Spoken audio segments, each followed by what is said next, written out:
ਇਹ ਸਾਰੇ ਤੱਤ ਨੇ ਵੀ ਜਿਹੜੇ ਪੰਜਾਬ ਦੇ ਪਾਣੀ 'ਚ ਹੈਵੀ ਮੈਟਲ ਪਾਏ ਜਾ ਰਹੇ ਨੇ ਤੇ ਉਹਨਾਂ ਨਾਲ ਬਿਮਾਰੀਆਂ ਕਿਹੜੀਆਂ ਜੀ ਜੀ ਜਿਵੇਂ ਯੂਰੇਨੀਅਮ ਹੈ ਵੀ ਇਹ ਕੈਂਸਰ ਗੁਰਦੇ ਖਰਾਬ ਮੰਦਬੁੱਧੀ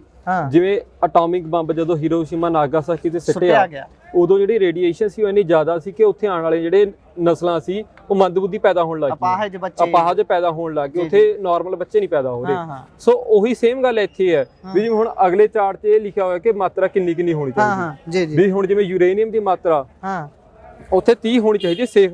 ਮਾਤਰਾ 30 ਹੈ ਉਹ ਟੌਕਸਿਕ ਲੈਵਲ ਉਹਦਾ 60 ਦੁੱਗਣਾ ਪਰ ਪੰਜਾਬ 'ਚ ਜਿਵੇਂ ਮਾਲਵਾ ਇਲਾਕਾ ਉੱਥੇ ਉਹ 350 ਵੀ ਟੱਪਿਆ ਵਾ ਮਤਲਬ ਇਹ 10 ਗੁਣਾ ਤੋਂ ਵੀ ਜ਼ਿਆਦਾ ਟੱਪਿਆ ਹੋਇਆ 12 ਗੁਣਾ ਹੋ ਗਿਆ ਉਹ ਵੀ ਇਹ ਹੈ ਕਿ ਇੱਥੇ ਕੋਈ ਨਿਊਕਲੀਅਰ ਵਾਰ ਨਹੀਂ ਲੱਗੀ ਵੀ ਨਿਊਕਲੀਅਰ ਬੰਬ ਉਦੋਂ ਸਿੱਟਿਆ ਜਾਂਦਾ ਜਦੋਂ ਕਿਸੇ ਦੇਸ਼ ਜਾਂ ਕਿਸੇ ਕੌਮ ਦੀ ਨਸਲੇ ਖਤਮ ਕਰਨੀ ਹੋਵੇ ਤਬਾਹ ਕਰਨੀ ਹੋਵੇ ਤੇ ਇੱਥੇ ਸੋਚਣ ਦੀ ਗੱਲ ਹੈ ਇੱਥੇ ਕੋਈ ਜੰਗ ਨਹੀਂ ਲੱਗੀ ਇੱਥੇ ਲੋਕ ਸਾਰੇ ਨਾਰਮਲ ਲਾਈਫ ਇੱਕ ਜੀਰੇ ਨੇ ਪਰ ਉਹਨਾਂ ਦਾ ਸਾਇਲੈਂਟ ਜੈਨੋਸਾਈਡ ਕਿਸ ਹਿਸਾਬ ਨਾਲ ਹੋ ਰਿਹਾ ਉਹੀ ਹੈਗਾ ਤਾਂ ਨਿਊਕਲੀਅਰ ਬੰਬ ਸਿੱਟਣ ਵਾਲੀ ਗੱਲ ਹੈ ਜਦੋਂ ਸਾਡੇ ਜਿਨ੍ਹਾਂ ਨੂੰ ਅਸੀਂ ਚੁਣਿਆ ਇਸ ਕਰਕੇ ਵੀ ਸਾਡੇ ਲਈ ਗੱਲ ਕਰਨਗੇ ਪੋਲੀਟੀਸ਼ੀਅਨ ਹੋ ਗਏ ਜਿਨ੍ਹਾਂ ਤੋਂ ਅਸੀਂ ਆਸ ਕਰਦੇ ਹਾਂ ਕਿ ਅਸੀਂ ਆਪਣੇ ਘਰਾਂ 'ਚ ਸੁਰੱਖਿਅਤ ਬਹਿ ਕੇ ਇਹਨਾਂ ਨੂੰ ਜਿਤਾ ਕੇ ਬੈਠਣਾ ਪਰ ਅਸੀਂ ਉਹਨਾਂ ਨੂੰ ਜਿਤਾ ਦਿੰਦੇ ਹਾਂ ਉਸ ਤੋਂ ਬਾਅਦ ਉਹ ਗੱਡੀਆਂ ਤੇ ਚੜ੍ਹ ਕੇ ਬਸ ਟੂੰ ਕਰਦੇ ਤਾਂ ਫਿਰ ਰਹੇ ਨੇ ਪਰ ਗੱਲ ਕੋਈ ਨਹੀਂ ਕਰ ਰਹੇ ਪਾਣੀ ਦੀ ਗੱਲ ਆਪਾਂ ਬੇਸ਼ੱਕ ਦੂਜੇ ਸੂਬਿਆਂ ਨੂੰ ਜਾਣ ਦੀ ਗੱਲ ਹੋਵੇ ਬੇਸ਼ੱਕ ਉਹ ਪੰਜਾਬ ਦੇ ਵਿੱਚ ਹੀ ਪੰਜਾਬੀਆਂ ਦੇ ਵੱਲੋਂ ਪੀਤੇ ਜਾਣ ਵਾਲਾ ਪਾਣੀ ਹੋਵੇ ਦੋਵੇਂ ਪਾਸਿਓਂ ਮਾਰ ਹੀ ਖਾ ਰਹੇ ਫਿਰ ਕੀਤਾ ਕੀ ਜਾਵੇ ਬਾਈ ਤੁਸੀਂ ਗੱਲ ਤਾਂ ਚਲੋ ਕਰ ਰਹੇ ਹਾਂਜੀ ਜਿਹੜਾ ਪਿੱਛੋਂ ਜਿਵੇਂ ਪਾਣੀ ਆ ਰਿਹਾ ਉਹ ਤਾਂ ਜਾ ਰਿਹਾ ਹੋਰ ਸਟੇਟਾਂ ਨੂੰ ਵੀ ਰਾਜਸਥਾਨ ਨੂੰ ਜਾਂ ਫਿਰ ਇਹਨੂੰ ਹਰਿਆਣੇ ਨੂੰ ਜਾ ਰਿਹਾ ਹੈ ਈਵਨ ਕਿ ਉਸ ਤੋਂ ਬਾਅਦ ਜਿਹੜੀ ਸਰਸਵਤੀ ਕਨਾਲ ਕੱਢਣੀ ਹੈ ਉਹ ਵੀ ਸਾਰਾ ਪਾਣੀ ਦਿੱਲੀ ਰਾਜਸਥਾਨ ਤੇ ਹਰਿਆਣੇ ਨੂੰ ਜਾਣਾ ਹੈ ਪਰ ਜਿਹੜੇ ਪੰਜਾਬ ਦੇ ਲੋਕ ਨੇ ਉਹ ਥਲੜਾ ਪਾਣੀ ਹੀ ਵਰਤ ਰਹੇ ਨੇ ਹੁਣ ਇਹਦੇ 'ਚ ਜਿਵੇਂ ਇਹਦੇ 'ਚ ਕਰੋਨੀਅਮ ਹੈ ਇਹ 'ਚ ਕੈਂਸਰ ਚਮੜੀ ਸਾਹ ਦੀ ਸਮੱਸਿਆ ਕਿੰਨੀ ਆ ਰਹੀ ਹੈ ਜਾਂ ਫਲੋਰਾਈਡ ਹੈ ਇਹ ਦੰਦ ਖਰਾਬ ਕਰਨੇ ਹੱਡੀਆਂ ਟੇਢੀਆਂ ਕਰਨੀਆਂ ਵੀ ਜਿਹੜੇ ਹੈਵੀ ਮੈਟਲ ਇਹ ਨੁਕਸਾਨਦੇਹ ਕਿੰਨੇ ਨੇ ਤੁਸੀਂ ਮਨੁੱਖ ਨੂੰ ਤਾਂ ਚਲੋ ਹੋਊਗੀ ਸਮੱਸਿਆ ਜਦੋਂ ਬੁੱਢੇ ਨਾਲੇ ਦੀ ਗੱਲ ਕਰਦੇ ਆ ਉਸ ਦਰਿਆ ਦੀ ਗੱਲ ਕਰਦੇ ਆ ਕਹਿੰਦੇ ਮੱਛੀਆਂ ਤੱਕ ਨੂੰ ਮੂੰਹ ਦਾ ਕੈਂਸਰ ਹੋਇਆ ਪਾਇਆ ਗਿਆ ਸਟੱਡੀਜ਼ ਦੇ ਵਿੱਚ ਆਇਆ ਇਹ ਕੀ ਸੱਚੀ ਗੱਲ ਹੈ ਇਹ ਸੱਚੀ ਗੱਲ ਹੈ ਹੁਣ ਜਿਵੇਂ ਬੁੱਢੇ ਦਰਿਆ ਨੂੰ ਬੁੱਢੇ ਨਾਲੇ ਨੂੰ ਉੱਥੇ 40 ਸਾਲ ਹੋ ਗਏ ਉਸ ਮਸਲੇ ਨੂੰ ਕੋਈ ਨਵਾਂ ਮਸਲਾ ਨਹੀਂ ਸਾਲ 2 ਸਾਲ ਤੋਂ ਉੱਠਿਆ ਹੋਵੇ ਪਰ ਜਦੋਂ ਉਸ ਤੇ ਕੋਈ ਗੱਲ ਕਰਨੀ ਚਾਹੁੰਦਾ ਉਦੋਂ ਸਰਕਾਰ ਨੂੰ ਚੁੱਪਦੇ ਕਿਉਂ ਨੇ ਪ੍ਰਸ਼ਾਸਨ ਨੂੰ ਉਹ ਬੜੀ ਤੰਗੀ ਦਿੰਦੇ ਨੇ ਐ ਕਿਉਂ ਉਹਦਾ ਕਾਲੇ ਪਾਣੀ ਮੋਰਚੇ ਵੱਲੋਂ ਪੰਜਾਬ ਯੂਨੀਵਰਸਿਟੀ ਚੰਡੀਗੜ੍ਹ 'ਚ ਪਿਛਲੇ ਸਮੇਂ 'ਚ ਕਾਨਫਰੰਸ ਹੋਈ ਸੀ ਉਹਦੇ 'ਚ ਵੱਖ ਉਹਨਾਂ ਨੇ ਪੋਲੀਟੀਕਲ ਪਾਰਟੀਆਂ ਵੀ ਸੱਦੀਆਂ ਉਹ 'ਚ ਕਾਂਗਰਸ ਸ਼੍ਰੋਮਣੀ ਅਕਾਲੀ ਦਲ ਅੰਮ੍ਰਿਤਸਰ ਚਾਹੇ ਉਹ ਬੀਜੇਪੀ ਹੋਵੇ ਬਸਪਾ ਹੋਵੇ ਸਾਰੀਆਂ ਆਈਆਂ ਸਾਂਝੇ ਤੌਰ ਤੇ ਇਕੱਠੀਆਂ ਹੋਈਆਂ ਤੇ ਉਹਦੇ 'ਚ ਜਿਹੜੀ ਉੱਥੇ ਪੋਲੀਟੀਕਲ ਪਾਰਟੀਆਂ ਦਾ ਬਿਆਨ ਕੀ ਆਉਂਦੇ ਨੇ ਵੀ ਅਸੀਂ ਐਕਸ਼ਨ ਕਿਉਂ ਨਹੀਂ ਲਏ ਈਵਨ ਕਿ ਸੈਂਟਰ ਤੋਂ ਫੰਡ ਆਏ ਉੱਥੇ ਬੀਜੇਪੀ ਦੇ ਰਿਪਰੈਜ਼ੈਂਟੇਟਿਵ ਨੇ ਗੱਲ ਕੀਤੀ ਸੈਂਟਰ ਤੋਂ ਫੰਡ ਆਏ ਪਰ ਉੱਥੇ ਐਕਸ਼ਨ ਕਿਉਂ ਨਹੀਂ ਹੁੰਦਾ ਉੱਥੇ ਇੱਕ ਦੂਜੇ ਤੇ ਇਲਜ਼ਾਮ ਲਾਏ ਗਏ ਤੇ ਖੁਦ ਵੀ ਇਹ ਗੱਲ ਬਹੁਤੀਆਂ ਪਾਰਟੀਆਂ ਵੱਲੋਂ ਮੰਨੀ ਗਈ ਕਿ ਜਿਹੜੇ ਇੰਡਸਟਰੀਅਲਿਸਟ ਨੇ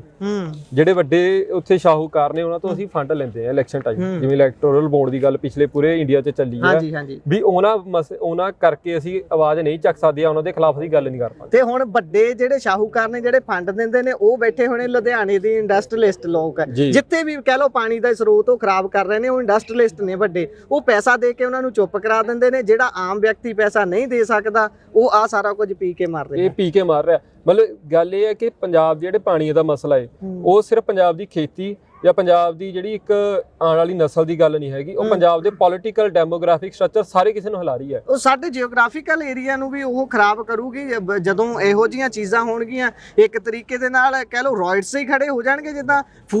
ਫੂਡ ਨੂੰ ਲੈ ਕੇ ਜਦੋਂ ਤੰਗੀ ਹੁੰਦੀ ਹੈ ਕਿਸੇ ਵੀ ਦੇਸ਼ 'ਚ ਉੱਥੇ ਫੂਡ ਨੂੰ ਲੈ ਕੇ ਰॉयਟਸ ਹੋ ਜਾਂਦੇ ਨੇ ਹੁਣ ਜਿੱਦਾਂ ਕਈ ਤਾਂ ਵਿਦਵਾਨ ਇਹ ਵੀ ਕਹਿੰਦੇ ਨੇ ਕਿ ਅਗਲੀ ਜੰਗ ਪਾਣੀ ਨੂੰ ਲੈ ਕੇ ਹੋਊਗੀ ਜਾਂ ਨਹੀਂ ਹੋਊਗੀ ਪਰ ਆਹ ਹਾਲਾਤ ਤਾਂ ਇਹੀ ਦੱਸ ਰਹੇ ਨੇ ਕਿ ਵੀ ਹੋਊਗੀ ਇਹ ਤਾਂ ਜਿਵੇਂ ਵਰਲਡ ਵਾਰ ਹੋਈ ਆ ਉਹ ਸਿਚੁਏਸ਼ਨ ਜੋ ਉਹਦੇ ਰਿਜ਼ਲਟ ਨਿਕਲੇ ਸੀ ਉਹ ਤਾਂ ਮੌਜੂਦਾ ਵਕਤ ਤੇ ਆਪਾਂ ਦੇਖ ਰਹੇ ਹਾਂ ਨਾ ਵੀ ਇੱਥੇ ਮੌਜੂਦਾ ਵਕਤ ਤੇ ਰਿਜ਼ਲਟ ਉਹ ਨਿਕਲ ਰਹੇ ਨੇ ਸੋ ਜੰਗ ਤਾਂ ਉੱਥੇ ਕਹਿ ਲਓ ਤੁਸੀਂ ਦਰਾਂ ਤੇ ਖੜੀ ਆ ਜੰਗ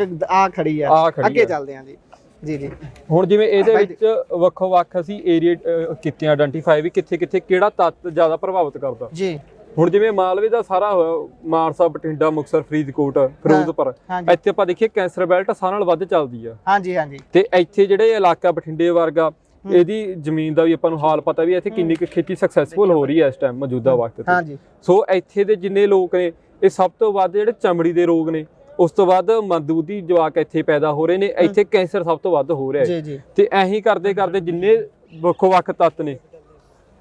ਆਪਾਂ ਪੂਰੇ ਜਿਵੇਂ ਅਰਸੇਨੀਅਕ ਹੈ ਇਹ ਆਪਾਂ ਗੁਰਦਾਸਪੁਰ ਜਾਂ ਅੰਮ੍ਰਿਤਸਰ ਤਰਨਤਾਰਨ ਏਰੀਏ ਨੂੰ ਸਭ ਤੋਂ ਵੱਧ ਪ੍ਰਭਾਵਿਤ ਕਰ ਰਿਹਾ ਹੈ ਕਹਿਣ ਦਾ ਭਾਬੀ ਥੋੜੇ ਤੱਤ ਹਰੇਕ ਖਿੱਤੇ ਦੇ ਵਿੱਚ ਹੈਗੇ ਨੇ ਕੁੱਲ ਮਿਲਾ ਕੇ ਪਾਣੀ ਸਾਰਾ ਹੀ ਗੰਦਲਾ ਹੋ ਚੁੱਕਿਆ ਜੀ ਜੀ ਜੀ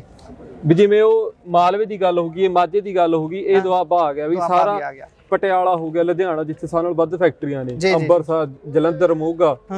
ਵੀ ਜਿੱਥੇ ਸਾਰਾ ਲੈਡ ਜ਼ਿਆਦਾ ਪਾਇਆ ਜਾ ਰਿਹਾ ਫੈਕਟਰੀਆਂ ਚੋਂ ਜਿਹੜਾ ਨਿਕਲ ਰਿਹਾ ਉਹੀ ਪਾਣੀ 'ਚ ਜਾ ਰਿਹਾ ਤੇ ਉੱਥੋਂ ਲੋਕ ਪ੍ਰਭਾਵਿਤ ਹੋ ਰਹੇ ਨੇ। ਜੀ ਜੀ। ਸੋ ਇਹ ਲੈਡ ਕਿਹੋ ਜਿਹੀਆਂ ਸਮੱਸਿਆਵਾਂ ਦਿੰਦਾ ਸਰੀਰ ਨੂੰ? ਜਿਵੇਂ ਇਹਨੇ ਚਮੜੀ ਦਾ ਰੋਗ ਦੇਣਾ, ਇਹਨੇ ਸਾਹ ਦੀ ਦਿੱਕਤ ਦੇਣੀ ਹੈ, ਇਹ ਦੰਦਾਂ ਨੂੰ ਖਰਾਬ ਕਰਨਾ, ਹੱਡੀਆਂ ਦੀ ਬਿਮਾਰੀਆਂ ਹੁੰਦੀਆਂ ਨੇ, ਕੈਂਸਰ ਵਰਗੀਆਂ, ਇਹ ਸਾਰੇ ਜਿੰਨੇ ਹੈਵੀ ਮੈਟਲ ਨੇ ਇਹ ਉਹ ਜਿਹੀਆਂ ਬਿਮਾਰੀਆਂ ਪੈਦਾ ਕਰ ਰਹੇ ਹਨ ਜਿਨ੍ਹਾਂ ਤੇ ਆਪਾਂ ਪੰਜਾਬ 'ਚ ਨਾਰਮਲੀ ਗੱਲ ਕਰਦੇ ਹਾਂ ਵੀ ਜਿਹਦਾ ਨਾਮ ਨਹੀਂ ਲੈਣਾ ਚਾਹੀਦਾ ਹੁੰਦਾ, ਨਾਮ ਨਾ ਲਈਏ। ਜੀ ਜੀ ਜੀ। ਤੇ ਇਹ ਸਾਰੀਆਂ ਜਿਹੜੀ ਸੀਰੀਅਸ ਬਿਮਾਰੀਆਂ ਹੈਵੀ ਮੈਟਲ ਪੰਜਾਬ 'ਚ ਉਹ ਕਰ ਰਹੇ ਪਾਏ ਜਾ ਰਹੇ ਨੇ। ਜੀ ਜੀ। ਸੋ ਅੱਗੇ ਆ ਗਿਆ ਗੈਡਰੀਅਮ ਹੋ ਗਿਆ, ਇਹ ਵੀ ਸੇਮ ਉਹੀ ਗੱਲ ਹੈ, ਸਾਰੇ ਇਲਾਕੇ ਉਹੀ ਪ੍ਰਭਾਵਿਤ ਹੋਏ ਨੇ ਜਿੱਥੇ ਫੈਕਟਰੀਆਂ ਏ, ਜਿਹੜੇ ਫੈਕਟਰੀਆਂ ਚੋਂ ਵੇਸਟ ਨਿਕਲਦਾ ਏ, ਜਿੱਥੋਂ ਉਹਦੇ ਟੌਕਸਿਕ ਜਿਹੜੇ ਰਿਲੀਜ਼ ਆ ਉਹ ਕੱਢੇ ਜਾਂਦੇ ਨੇ, ਉਹ ਸਾਰੇ ਲੋਕਾਂ ਨੂੰ ਉੱਥੇ ਪ੍ਰਭਾਵਿਤ ਕਰਦੇ ਨੇ। ਜੀ ਜੀ। ਤਕਰੀਬਨ ਮੈਂ ਦੇਖ ਰਿਹਾ ਜਲੰਧਰ, ਅੰਮ੍ਰਿਤਸਰ ਇਹ ਸਾਰਿਆਂ 'ਚ ਕਾਮਨ ਹੀ ਨੇ, ਜਲੰਧਰ, ਅੰਮ੍ਰਿਤਸਰ, ਲੁਧਿਆਣਾ ਖਾਸ ਤੌਰ ਤੇ ਇਹ ਸਾਰੇ ਕਾਮਨ ਆ ਰਹੇ ਨੇ ਸੈਂਟਰ ਜਿਹੜੇ ਨੇ ਪੰਜਾਬ। ਇਹਦਾ ਹੁਣ ਮਸਲਾ ਕੀ ਪੈਂਦਾ ਵੀ ਇਹ ਸਿਰਫ